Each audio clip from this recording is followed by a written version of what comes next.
අහසෙන් TV YouTube channel එකත් සමග එකතු වන සියලු දෙනාටම තෙරුවන් සරණයි. අද මම මගේ මේ වීඩියෝවේ මාතෘකාව වශයෙන් තබා ගත්තේ පොත් කියවීම තුළින් නිවන් දැකීමට හැකිද යන මාතෘකාවයි. ඉතින් මේ මාතෘකාව කතා කිරීමට ප්‍රධානතම හේතුවක් වූයේ මේ මෑත කාලයේදී මා විසින් නරඹන ලද YouTube වීඩියෝවක්. ඉතින් මෙහිදී එක්තරා භික්ෂූන් වහන්සේ නමක් ලංකාවේ ඉතාමත් ප්‍රසිද්ධ මම මෙහිදී නම සඳහන් කිරීමට යන්නේ නැහැ.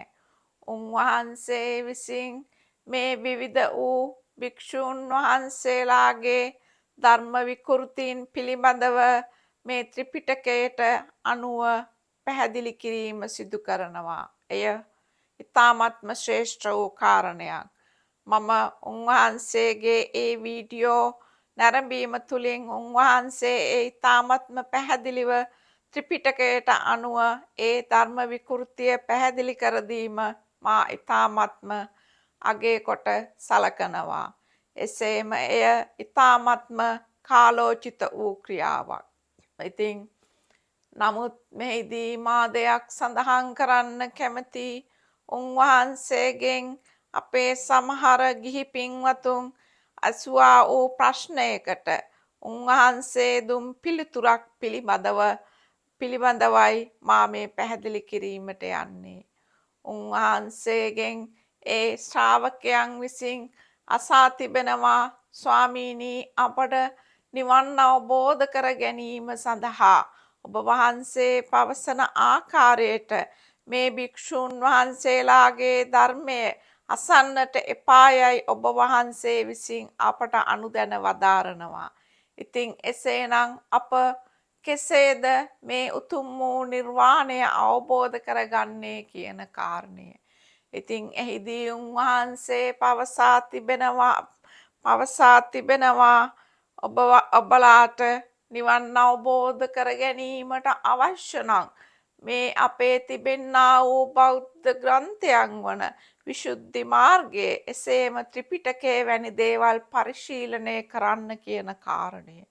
ඉතින් මෙය ඇසූ මට ඇත්ත වශයෙන්ම ඇති වූයේ මහත් කනගාටුවක්.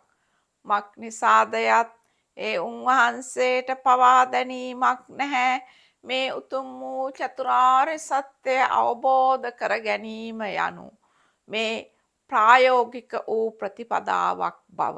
එනම් අපට මේ වර්තමාන කාලය තුලදී එනම් සම්මා සම්බුදුරජාණන් වහන්සේ නමක් ජීවමානව වැඩ සිටින්නේ නැති මේ කාලය තුලදී අප කෙසේද මේ උතුම් වූ ලෝකෝත්තර මාර්ගඵලයන් අවබෝධ කරගන්නේ. ඉතින් මේ ඇත්ත වශයෙන්ම ඉතාමත්ම ප්‍රායෝගික වූ ප්‍රතිපදාවක්. මේ කාරණය කිසිම පොතපතක සඳහන් වී ඇත්තා වූ දෙයක් නොවෙයි. ඉතින් මෙහිදී ආධ්‍යාත්මික නායිකාවක් වන මාගේ මේ පහළවීමේ ඒකායන පරමාර්ථය අධිෂ්ඨානය නම් මේ කාරණය පිළිබඳව මේ ශ්‍රී ලංකාවාසී ගිහි බෞද්ධ පින්වතුන්ට බෞද්ධ අබෞද්ධ සෑම මනුෂ්‍යයෙකුටම මේ කාරණය පැහැදිලි කර දීමයි. කුමක්ද මේ කාරණය? කෙසේද අප මේ ගිහි ජීවිතය තුළ සිටියදී මේ ලෝකෝත්තර මාර්ගඵලයක් ලබා ගන්නේ කියන කාරණය. ඉතින් මක් නිසාදයත් මේ කාරණය පැහැදිලි කර දීම අත්‍යවශ්‍ය වනුයේ මේ කාරණය කිසිම පොතපතක ඇත්තා වූ දෙයක් නොවන නිසායි. ඉතින් මේ ප්‍රායෝගික ප්‍රතිපදාව නම් ඔබ විසින් ඒ උතුම් වූ දසකුසල සීලේ හෙවත් මේ සීලමය ප්‍රතිපදාව දිවිහිමියෙන් පිළිපැදිය යුතුයි. මේ සීලමය ප්‍රතිපදාව පිළිපදින්නා වූ ඕනෑම කෙනෙකුට දිවිහිමියෙන් පිළිපදින්නා වූ ඕනෑම කෙනෙකුට මේ සීල සමාධි ප්‍රඥාව අවදි කර ගැනීම තුළින් ඒ පිළිවෙලින් ඒ සෝවාන් සකෘදාගාමී අනාගාමී අරහත් යන මේ මාර්ගඵලයන් ළඟා කරගත හැකි. ඉතින් මෙහිදී වශයෙන්ම මා තවත් සුවිශේෂී වූ කාරණයක් මතක් කර දීමට කැමැතියි. අප සෑම පුද්ගලයෙකුම මේ ලෝකේ ඉපදී සිටින්නා වූ බෞද්ධ හෝ අබෞද්ධ හෝ ඕනෑම පුද්ගලයෙකු මේ හට මේ කාරණය එනම් යම්කිසි පුද්ගලයෙකු මේ දස කුසල සීලය රැක ආරක්ෂා කරනවා නම් ඔහුට තමන්ට ඒ හිමි වූවා වූ ඒ මාර්ගඵලයන් ලබා ගැනීමට හැකි. නමුත් මම මෙහිදී විශේෂී කාරණයක් වූ මතක් කර දීමට කැමති. අප සියලුම පුද්ගලයෙක්, ඒ කියන්නේ මේ ලෝකේ උපත ලබා සිටින සෑම පුද්ගලයෙකුම පිළිවෙලින් මේ සංසාර ගමන තුලදී පෙරම් පුරාගෙන එන්නා වූ මේ ගමනක් තුලදී අප කොපමණක් පෙරම් පුරාගෙන පැමිණියාද කියන කාරණය ඉතාමත්ම වැදගත් වෙනවා මේ ලෝකේ මේ වර්තමාන කාලයේදීම. එසේත් නැත්නම් තමාට මේ ලැබුණා වූ මේ ජීවිතේ තුලදීම තමා සෝවාන් සකු르දාගාමි අනාගාමි අරහත් යන මේ මාර්ගඵල වලින් කුමන මාර්ගඵලයක් ලැබීමට සුදුසුද? එසේත් නැත්නම් තමාට ළඟා කරගත හැකි උපරිම தත්ත්වය කුමක්ද කියන කාරණය තීරණය වන්නේ ඔබ ඉහත ආත්ම භාවයන් වලදී කොපමණක් පෙරම් පුරාගෙන පැමිණියාද කියන කාරණය මතයි. ඉතින් මෙහිදී මා තවත් දෙයක් සුවිශේෂී වූ කාරණයක් මතක් කර දීමට කැමතියි. අප සම්මා සම්බුදුරජාණන් වහන්සේ ජීවමානව වැඩ සිටි කාලයේදී අපට මේ පිළිබඳව කිසිම ගැටලුවක් ඇති වූයේ නැහැ. මක් නිසාද ඒ කාලය තුලදී උන්වහන්සේ අනුගමනය කළා වූ එසේ උන්වහන්සේගෙන් ධර්මයේ ශ්‍රවණය කිරීමට එසේත් නැත්නම් උන්වහන්සේගෙන්ම කමඨහන් ලබා ගැනීමට ඒ වාසනාව ඇතිව ඉපදුනා වූ පිරිසට ඒ උන්වහන්සේගෙන්ම ඒ කමඨහන් ලබාගෙන ඒ තමාට හිමි වූ මාර්ගඵලය ලබා ගැනීමට හැකි වූවා. නමුත් මෙහිදී බලන්න ඒ කිසිම භික්ෂූන් වහන්සේ නමක් හෝ එසේත් නැත්නම් ඒ කිසිම ගිහි ශ්‍රාවකයෙක් හෝ ශ්‍රාවිකාවක් ඒ කිසිම පොතපතක් පරිහරණය කළේ නැහැ නේද? එසේම ඒ කාලයේදී මේ කිසිදු බුදුදහම පිළිබඳව ලියවුණු කිසිදු පොතපතක් තිබ්බේ නැහැ.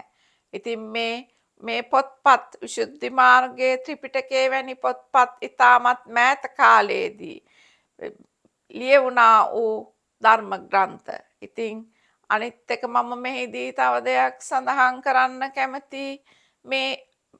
මේ භික්ෂූන් වහන්සේ සඳහන් කරන ආකාරයට මේ අපේ බුදුදහම යනු සිත මුල් කරගත්තා වූ දහමක්. එනම් මේ අප තුලින්ම අපගේ මේ බඹයක් පමණ වූ ශරීරය තුලින්ම අවබෝධ කරගත යුත්තා වූ දහමක්.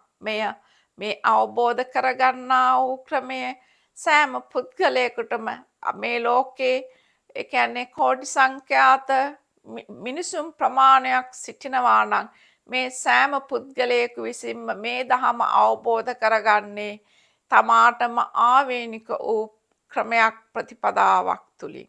ඉතින් මෙහිදී මා සඳහන් කරන්න කැමති එනම් එවැනි වූ ප්‍රතිපදාවක් කිසිසේත්ම මේ පොත්පත්වල ලිවීමට නොහැකි. නමුත් මේ යම් කිසි පුද්ගලයෙකුට තමාගේ මේ ප්‍රායෝගික ඒ කියන්නේ මේ සීලමය දස කුසල සීලේ වැඩිම තුලින් සිත තුල හට ගන්නා වූ සමාධිය ඒ තුලින් ඇතිවන්නා වූ ප්‍රඥාව තුලින් අවබෝධ කරගත්තාට පසුව මේ මාර්ගඵලයක් ලබාගෙන ඉන්පසුව ඔවුන්ට යම් කිසි පුද්ගලයෙකුට කැමති නම් ගොස් මේ ධර්ම ග්‍රන්ථ එනම් මොනවාද මේ විසුද්ධි මාර්ගයේ ත්‍රිපිටකයේ වැනි ධර්ම ග්‍රන්ථ කියවීම තුලින් මේ බුදුදහම තුල තිබෙන්නා වූ මේ ගැඹුරු දහම් කොටස් ඉගෙනීමට හැකි.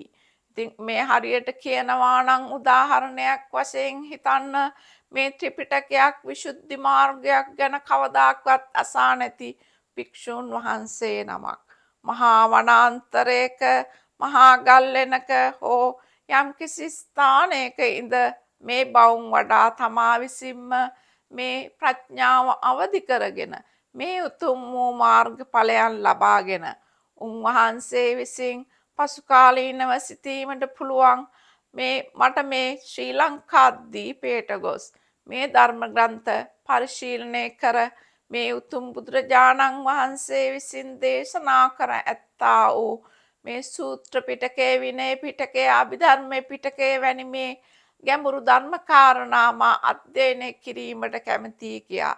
එවිට උන්වහන්සේට එම ධර්මාවබෝධයේ ප්‍රඥාව එසේත් නැත්නම් ලෝකෝත්තර මාර්ගඵලයක් ලබා ගැනීමෙන් පසුව ඒ ධර්ම ග්‍රන්ථ අධ්‍යයනය කිරීම තුළින් උන්වහන්සේට තමා සාක්ෂාත් කරගත්තා වූ දේ පිළිබඳව තවත් ඉතාමත්ම ඒ කියන්නේ තමා සාක්ෂාත් කරගත්තු දේ ප්‍රායෝගික ප්‍රතිපදාව තුළින් ඒ දෙයින් අපි කියනවා නම් හරියට තියරි එක, ඒ කියන්නේ සිද්ධාන්ත කොටස අධ්‍යයනය කිරීම සඳහා මේ ධර්ම ග්‍රන්ථ උපයෝගී වෙනවා.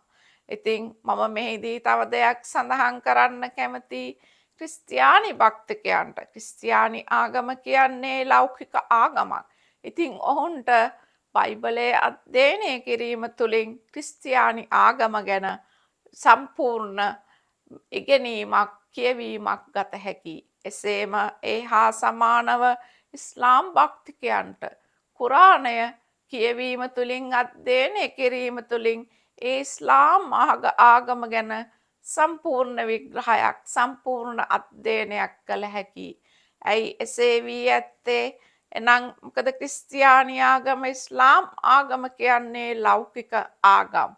ඉතින් ඒ ආගම් වල කවදාක්වත් මේ සිත දියුණු කිරීම තුළින් ප්‍රඥාව අවදි කර ගැනීමක් ගැන සඳහන් වන්නේ නැහැ.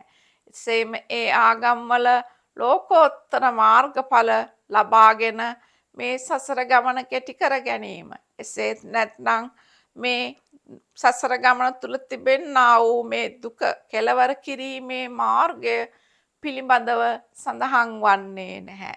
ඉතින් එසේනම් අන්න එයයි වෙනස.